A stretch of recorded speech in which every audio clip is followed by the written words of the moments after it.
sistema está ubicada acá. Por eso vemos una entrada de succión y la otra que es la donde envía el sistema.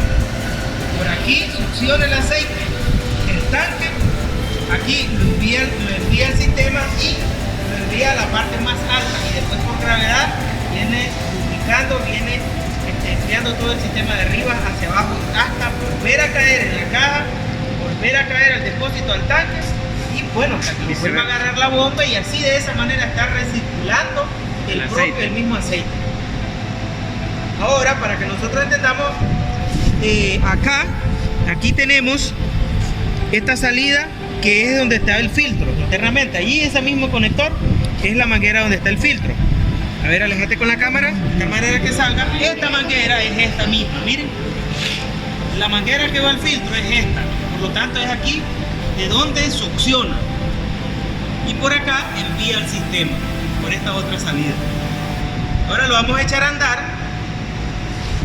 Acá en esta mirilla que tenemos acá, se aprecia cuando el aceite ha llegado en la parte superior y comienza a caer por ahí. Así caen las cosas también. Ok, vamos a echarlo a andar. Retiramos que salga la máquina. En velocidad baja, ¿verdad? Lo que vamos a hacer es la primera prueba. Nosotros encendemos, no podemos ver, pero ahí internamente está el aceite. Nos comienza a succionar. Tampoco se puede apreciar, pero el aceite va acá. La bomba engranaje lo está mandando al sistema. Y acá por favor, es en donde nosotros pues a veces por la complejidad del lente no se puede apreciar, pero ahí es donde ya cae el aceite. Ahí podemos ver de aquí este espacio, ahí viene bajando ya el aceite. Miren. Ya lo está trabajando la máquina. Sí, ya lo está trabajando. Es así de esa manera como trabaja.